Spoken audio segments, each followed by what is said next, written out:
Para poder trabajar en QGIS necesitamos datos.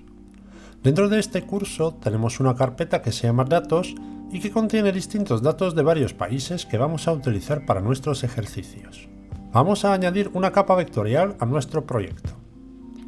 En la fila superior buscamos el menú de Capa y abrimos el Administrador de fuentes de datos. También podemos utilizar el primer icono de la segunda fila, que también abre el administrador de datos.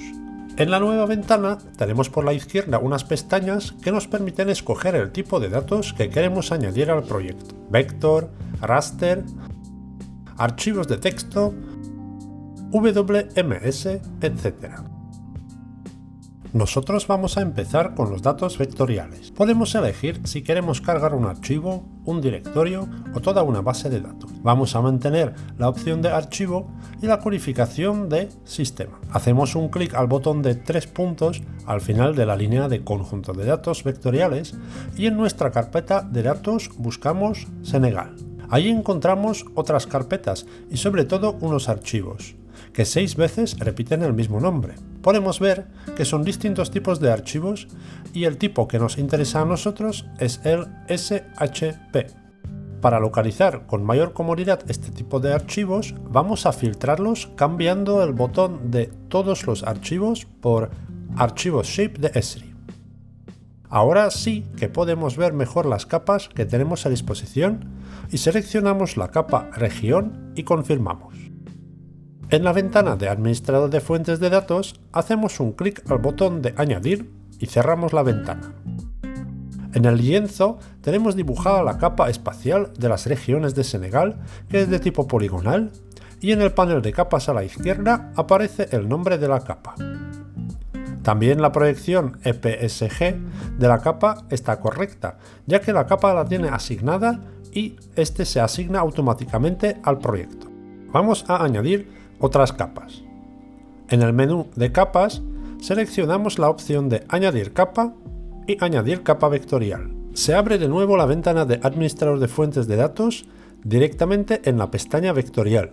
De nuevo hacemos clic en el botón de 3 puntos y seleccionamos la capa Routes y la añadimos al proyecto. En este caso se trata de una capa de líneas. Repetimos el proceso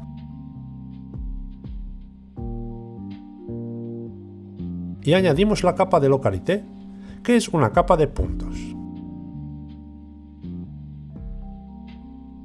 En último, vamos a añadir una capa raster.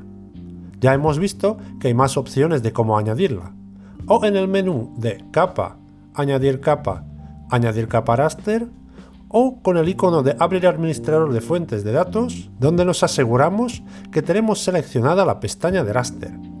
Porque si por ejemplo seleccionamos un archivo raster desde la pestaña vectorial, el programa presentará un error y no añadirá el archivo al proyecto. Igual como antes, hacemos un clic en el botón de 3 puntos y seleccionamos la carpeta Global Land Cover 30 metros y ahí buscamos el archivo glc sen 30. Concretamente el archivo que es de tipo TIFF. De los archivos del mismo nombre suele ser el del mayor tamaño y lo añadimos al proyecto. Cerramos el administrador y en el lienzo aparece una capa visualizada en escala de grises. En el panel de capas podemos ver la capa de glc sen 30 y justo abajo del nombre los valores desde 10 a 255.